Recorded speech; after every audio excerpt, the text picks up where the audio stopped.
There are many reasons why people get into real estate. From the outside looking in, the real estate business is very romantic.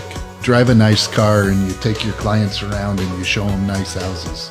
And then as I began working with your team, Hal, man, this business is hard. In SLO County, there are people who have licenses and people who can be considered real estate professionals. When I see somebody say, oh, well, my friend just got their license, we're going to have them sell our house. It's like, okay. It's just like my friend just passed his dentist test, but he's never worked on anybody's mouth. It's like, okay. Don't want to be the guinea pig on that one, no. If you take the professional approach, it can be rewarding beyond the monetary compensation. This is a noble business. You do great work for people. Think about the fact that you're helping a family realize a dream. Isn't that noble work? So you want to be a real estate professional in paradise. Listen to some people who've done it a while in this episode of the SLO County Real Estate Podcast with Hal Swayze. Here's your host, James Bueno. Mr. Swayze is with us. Good morning, James. Mr. John Turner is with us. President accounted for. And JP, Keller, Williams, Central Coast. James, glad to be here. Today's pretty exciting. This was an eventful conversation before the podcast started. What's it take to be a real estate agent? We're going to start with Jay. Mr. Pete, why don't you start us off on what does it take to be a real estate agent with Keller Williams or in general? Well, I interview people all day, every day about those that want to get in the business or that are currently in the business. I coach and train a lot of real estate professionals, and those that are looking to get in. I always use the analogy of the best bread baker in town. Luigi's got the best bread. I pose this question. What if Luigi had to go plant the wheat, till the soil, plant the wheat, nurture, care for it till it was ready to harvest it, then take it to the mill, grind the wheat into flour, and then transport the flour to the bakery? Would the man have any time to bake bread? And no. And yet that's what a life of a realtor is.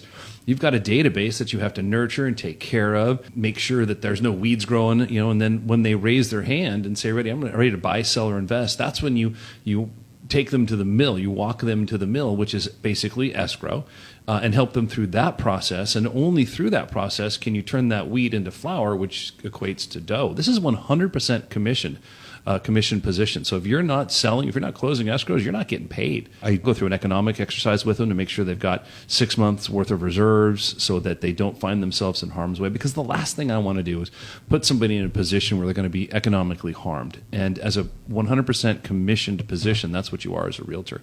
It is not an easy job. It is a contact sport. It's not like, I'll just put a stick in the ground, I'm going to get paid. There's a lot that goes into it. And just being a licensed agent with a brokerage, it's going to cost you about $1,600 a year to be a member of the California Association of Realtors, the National Association of Realtors, the local MLS. So it's not for the faint of heart. Jay, what would you say? Because this happens to me a lot, because I've got clients of mine from the past that are now real estate agents. They say, oh, well, I really like houses, or, what is it about real estate that people don't understand, do you think, when they're getting in? What are the impressions they have, do you think? I think that, those that I've talked to, because I'm interviewing 10, 12 people a week, that are just getting in the business. They just love people. They love helping. They want to connect the dots, which is great, but that's more of a public relations specialist. Mm-hmm. I mean, you literally have to be a salesman. You have to be an economist, a real estate salesperson. Salesperson, yes. Yeah, excuse me. Thank you for the correction. A salesperson. You're welcome, by the way. Thank you. You have to be an economist. Yeah. You have to have the ability to handle multiple things at one time, a multitasker, which, to be honest with you, is a term used for computers, not for humans. So that there's so many different things that they need to do, and I'll say it. How many agents are in San Luis County licensed? There's over 2,000 licensed. Maybe 1,000 that have done it. 1,200 that have done a deal. There's maybe 400 that make a living. That's a small number of success, and you're a small business owner. Small business failure rate in the U.S. is 20% of the agents people that get licensed are going to make it. 80% are going to scrub out.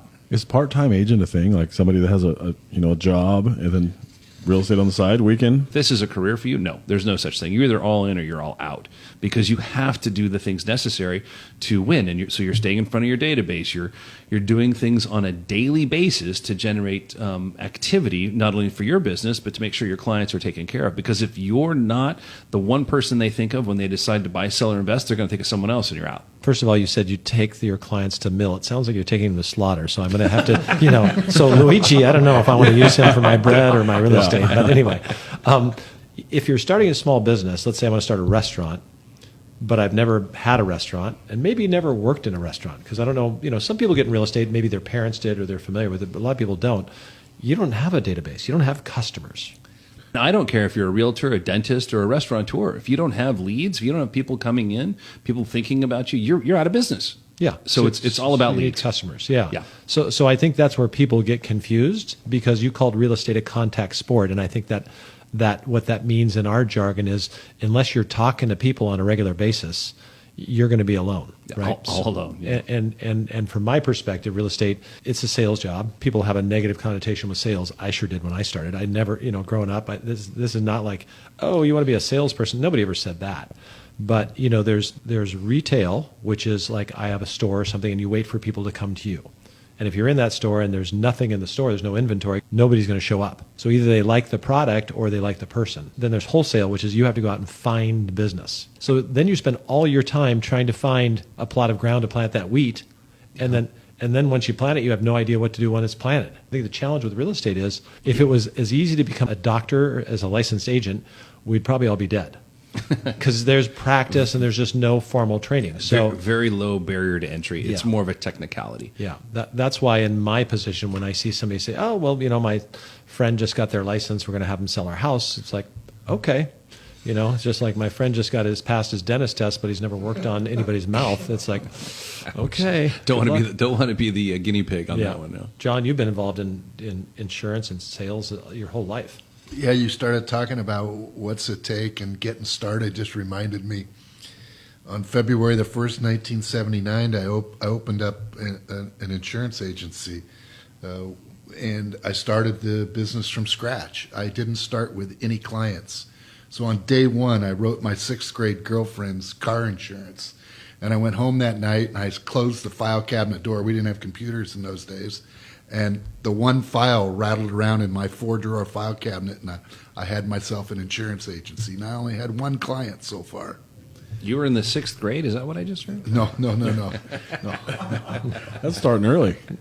No, this is your old girlfriend. My old girlfriend. Yeah. She Because you became started- my first client. We were in Okay. our 20s. There you go. there you go. We need Okay. some You didn't burn that There bridge. we go. You did not burn that bridge. That's good. No, but I did a lot of recruiting in the old days, and there were really 2 things that I would look for. Of course, you go have a process, and I'm sure Keller Williams does too, where you ask people to build a business plan so you can get to see what they're thinking and Absolutely. in terms of what it will take to get started in the business. And I'd look at these business plans. Some of them were 10, 30, 40, 50 pages, and there were really only 2 things I was looking for. Number one, did this person have a fire burning in their belly to do this? Because I knew it would be the hardest thing they've ever done. And when it got hard, would they quit? So that was the first thing I wanted to learn about the candidate.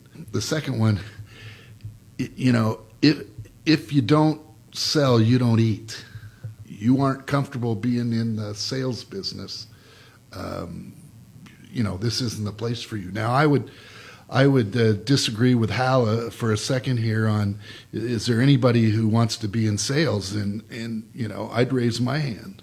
The definition of the word sell comes from an old English word, sellin'.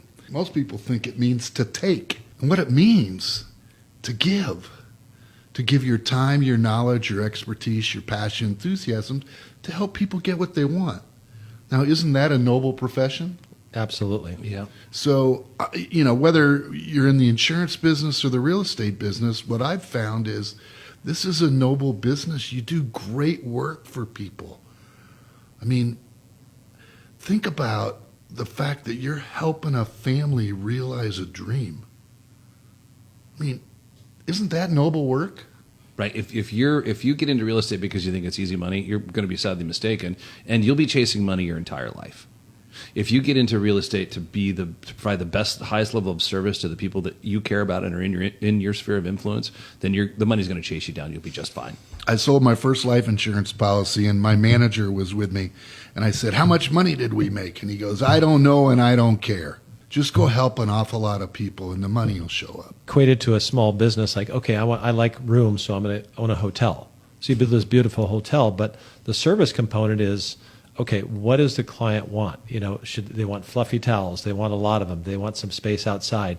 When they wake up, do they want, a cup of coffee, right? If there's going to be a problem, do they know about it? And a lot of this experience when we talk about service is the reason in a small town especially, which we all operate in, if you don't do a great job, that news travels really fast. And if you do, okay, you did your job, but there's no necessarily kudos. For us, it's nice to know we've done a great job, but part of anticipating what's going to happen next is like a great athlete knowing in this situation, here's what the vendor does and here's what I do. In our business, it's letting the client know that, hey, just so you know, here comes a home inspection, Mr. and Mrs. Seller, and Mr. and Mrs. Buyer. And the home inspector is going to work and look at every aspect of this house, and their job is to find flaws. If I had a home inspection on my body, I would be single because there's flaws everywhere. And it's the same thing in a house. There's going to be outlets that don't work and those sort of things. And we prepare people with the fact that it's not going to be pretty, but most houses have these flaws. So I'm getting to the point where we're setting the expectation that a lot of homes have flaws in them.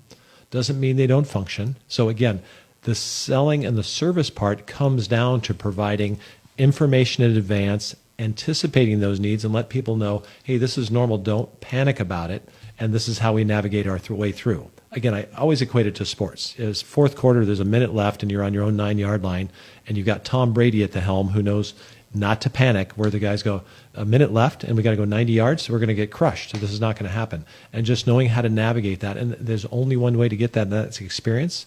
And the great thing I like about what we do at Keller Williams is the mentoring program. Because, to let an agent go out on their own without a mentor or somebody guiding them, you don't even let someone come in a restaurant and wait on tables without them guiding, having somebody side by side for a while. So I think that's the challenge that's missing.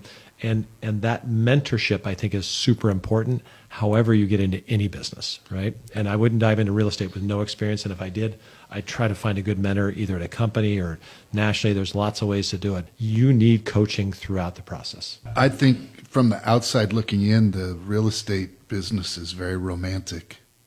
You drive a nice car and you take your clients around and you show them nice houses. Oh, man, how awesome is that? And then as I began working with your team, Al, back in 2017, I go, man, this business is hard. It's complicated. What part surprised you as most is hard or difficult? Just how much goes into a transaction, how much goes into first getting a house, on the market, as a listing agent. And then, for the buyer's agent, how much it takes that goes into finding a buyer a house, getting an offer written, getting the offer accepted, especially in this marketplace, right? And then just going through the 30 or 60 days of the process to get the darn thing closed with all the disclosures and the appraisals and the loan applications and everything like you say, the inspection that could go wrong. Yep. And if something's going to go wrong, it's going to go wrong at the last minute. And then, the real estate agent's got to figure out a solution to keep the deal together. Right. I didn't realize it was that hard. And while that's all happening, are the buyers and sellers calm and relaxed, or are they a little bit wound up, right? It's like a whirlwind, yeah. It's super stressful. Again, so it looks glamorous, and again, I just talked to a nice young agent the other day, and he goes, yeah, I was going to be an architect, but then I saw the real estate guys had these fancy cars, so I got into real estate. I went, oh, geez. But that's the reason, yeah. Yeah, exactly. But it is funny because, having your house shown is stressful, right? Having someone come and inspect it, having strangers walk through your house, right? Mm-hmm. Finding someone that's thinking of buying, and then they go, okay, do I want Jay to be my agent? Do I want John? Do I want Mary? Who's going to be my agent? And then that relationship can be tenuous, meaning, oh, I thought we were friends and agents and now we're not, right? So you get fired as an agent. And there's so many things that happen. And then like John talked about the escrow process, it made me kind of think of childbirth. You think at the beginning, there's no way it's going to end, but when it does, you hope you forget everything, right? So going through an escrow to me is like that. And that's just to get through one of them. And that's to get, just get to the finish line for your clients is what they hope. But hopefully we can make it as smooth as possible. But it's an interesting profession. And the people that love it, I will say this, every day is different. I mean, seriously. I mean, every day, every situation, you're trying to problem solve, navigate, calm people down. What are all the hats you wear? A psychologist, this, or that, Counselor, psychologist. Yeah, so enter at your own risk. Right? The good ones are addicted. Yeah, they are. You get hooked. But you know what? I'd be remiss if I didn't talk about the economics. Because people think, oh gosh, there's so much money in real estate. I can make so much money. Here are stone cold facts. 30% of your income is going to pay for the cost of goods. Another 30% goes. What are the cost of goods? Cost of goods. You're paying where your lead's coming from. So you've got aggregators, you've got CRMs, you've got broker, you've got insurance, you've got all the things that you have to pay for. Right, to run a business, whether gas, rent, that sort of stuff too, or no? Is that, exactly everything? Okay. I get it. So I understand. The costs are good are tied to the closing of a transaction. Then your operational expenses. Those are things that you pay if you don't closing a deal or not. That's another 30%. Right. So 60% is coming off the top. What you take home is 40%. So if you want to make $100,000, because I hear that a lot, the delta is 100. That's what we need to get you to. You need to gross $400,000 to take home $100,000. Yeah. And do you pay taxes on money? If you're a W-2 employee, the government's figured it out. They take their money first, and then you get your paycheck. If you're a licensed real estate agent, you're operating as a 1099 independent contractor, if you're not saving money every single time you get a paycheck, you are going to be in harm's way by the end of the year. Well, what's self-employment tax in California? Isn't that A little over 15. Yeah, so if that goes right away, right? Well, you don't have a regular job, right? That's true. Well, one of the things that we consult to when you get in the business is becoming an entity, a corporation or a single entity LLC, where you can then pay yourself a salary. Now you tell me after 30. Sorry. Yeah, I wish you would have told me that when I started my career. You saved the self-employment tax. Oh, thanks, Jay. Jay, how many new agents that have done fairly well have you experienced that got themselves into trouble because they weren't staying up to date on their tax payments? It would, I couldn't give you a specific number or percentage, but it happens more than I would like. That's why I talk about it a lot. Too many, right? Too many, yeah. One person is too much. I love having paved streets and fire department, police department, but I did not take on the government as a 30% partner in my business. Yeah. And yet, you've got to make sure you allocate that for. Yes, you did. Yeah. Well, I guess, it's a beautiful thing about living in a country where we have reliable electricity, running water. There's so many things to be blessed for every single day you wake up. It's the rent we pay to live here. Yep, that's right. The weather tax. The weather tax, yeah. That is the real estate business for sure. And I believe last year, and John and I, we were old, so we can't remember. We either had between 3,300 and 3,600 sales in the county last year. And there's about 2,000 people that are licensed agents. So if you do that math, that's not many sales per person. And I think you said, Jay, how many actually in the last year of those 2,000 closed one sale? Yeah, 800 and some odd, almost. I take that back. That was I didn't reach into North. 12. You said 1,200. 1,200. Right? Yeah, and one sale. Less than 400 of them making a living. I mean, the standard living median household income in our area is like $68,000. So less than 400 making that kind of money. Making $68,000 or more. Yeah. So not as glamorous. No, but if you work a lot. So then, if anybody wants to become a real estate agent, how many, based on just a sheer average, how many houses would they have to sell in a year in order to make a living in SLO County? It depends on the individual. That's one of my first questions that I ask is what's your economic goal? And then we can work that backwards. If I know that you want to make $100,000, we know the average commission is $18,000. We know you got to close 8 deals to net that. So we do the math and go backwards. If you want to make $1 million a year, we know what that means. Right? My real estate coach was selling in the 70s in Huntington Beach area. And so Mike's 76 years old. So his average commission back in the day was about $345 a house. Oh my gosh! And he looks at us now and goes, "Are you out of your mind?" Yeah. Anyway, it's true. It's crazy. Well, one of the things I think what sets Keller Williams apart from about any other brokerage that I've ever been involved in, and I've been involved in a number of them, is that we're a training, coaching, and technology company that happens to be in real estate. We get paid through commissions, but we really train CEOs. I think my job is to do just that, to help you as an individual agent become the CEO of your own company, because that's what you are. I've been doing this 30 years. I just joined Keller Williams in my 31st year in March and joined up with Jay. And so I've worked with great brokers. And again, in real estate, I'm a broker. So I could just have Hal Swayze Real Estate and not have a broker or any support. I could do that. I don't, because I know it's not in my circle of competence, what I don't specialize in. I enjoy working with people and solving the problems, helping the transactions. I've been in major franchises whose names everybody would know. And it is true. I am just blown away by the support. And I had a nice dinner with Jay, and he has two partners that are probably three of the best guys you can imagine. And the culture in the company is fantastic. The support you get, because honestly, if you're a real estate agent, for most cases it's like I'm a plumber. Hal's Plumbing. I don't have any people to count on. I don't have my plumbing buddies to say, how do you fix this thing? They provide that environment that you just don't get, that some larger organizations that provide value and service to the community and clients and the nation. There is so much knowledge and training that I can personally tap into. It is unbelievable, because the buck used to stop at me in my office, and I go, hey, if you got a question, let's call the broker CB on our compliance, because this is the way we think it's best. Let's call him. And he goes, yeah, you're doing it right. Or no, let's add this, Al, and make it better. And it's like, that is phenomenal. So you are correct. This is the best real estate organization I've ever been in. I could just go wherever I want, and I go here. So that being said, with all the experience in here, let's start with you, Jay. Somebody new listening to this podcast wanting to get into real estate, let's get some advice. For you've seen a lot. What would you recommend? What makes a good real estate agent and a great one? Knowing that you're in the sales game, you've got to be not afraid to tell the world what you do and that you're there for them. To get licensed, you have to take 3 courses. And Keller Williams, we've partnered with Kaplan University, so I've actually got the courses I can give to anybody that wants to get licensed. It won't cost them a thing. We've got a prep course as well, building that database so that when you get licensed, you can hit the ground running. You already know what to say. You've already got the scripts and the dialogues. But it's not for the faint of heart. You are in a 100% commissioned position. And if it's something that you want to do and you've got the tenacity, you're welcome to reach out to me at Keller Williams, and I'm happy to have a conversation with you. Thank you. And then Hal, some would say you've been pretty successful in real estate. I would say this is true whether you want to get in real estate, be a doctor, a plumber, whatever it is.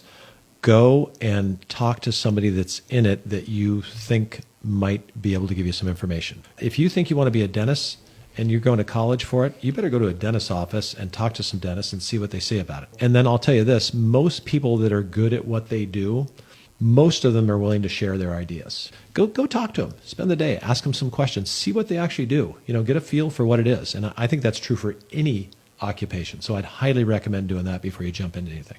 Yeah. It was a couple of years ago. I just started with Keller. Actually, it was 8 years ago. I started with Keller Williams, and I went through this exercise, this career visioning, and they helped me define my major definite purpose, which is one thing that I was not clear on. And my major definite purpose is to help as many lives for the positive before I leave this earth. And once I realized that was my major definite purpose, Keller Williams just aligned perfectly. And that's why I'm here. And this is the last JOB or position I'll ever hold, because I feel so wholeheartedly that they are the conduit to give me the tools to absolutely accomplish that. I'm absolutely here if somebody wants to have a conversation. And they get a hold of you how? You can call the office. It's 805-773-7777. Lots of sevens, can't miss it. And they'll direct you directly to me.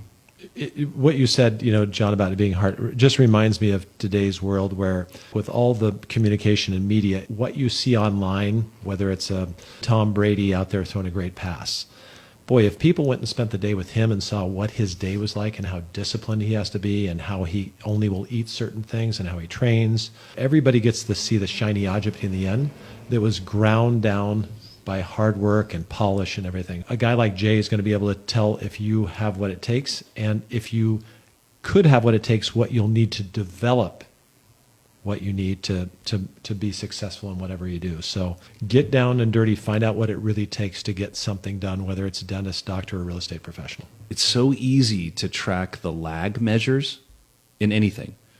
Right? You jump on this scale, I lost 10 pounds. Well, How many calories did you burn? How many calories did you consume? I don't know. Those are the lead measures. And so the Tom Brady story is the same. You look at a real estate professional that's out there doing very, very well. You've got to find someone, ask them the questions like, what did you do to get here? Knowing what you know now, what would you have done your first year in real estate? Those are great questions to ask. If you're newly in the game, find that person and ask. But it's the lead measures that are going to have a difference on your life. Hal, I think I'm going to try to be an agent now. And move Me over. too, James. I'm going to give it a go. Give it a go, gentlemen. I'm not. It's too hard. Guys, thank you so much. Awesome podcast today, and we'll see everybody next week. Thank you for listening to the Hal Swayze podcast. Be sure to subscribe and rate this podcast. It comes out every Monday, so check for it in your feed for the latest information on the San Luis Obispo County market. The Slow County Real Estate with Hal Swayze podcast is available wherever you get your podcast and on halswayze.com, where you can find current listings and other real estate tips. halswayze.com, that's HALSWEASEY.com. I am James Bueno, Director of Marketing for the Hal Swayze Group. If you're looking for anything real estate, give us a call, 805-781-3750. Hal Swayze is a licensed California real estate broker. DRE number 01111-911. The Slow County Real Estate with Hal Swayze podcast is a production of AGM Podcasts. Subscribe wherever you get your podcasts.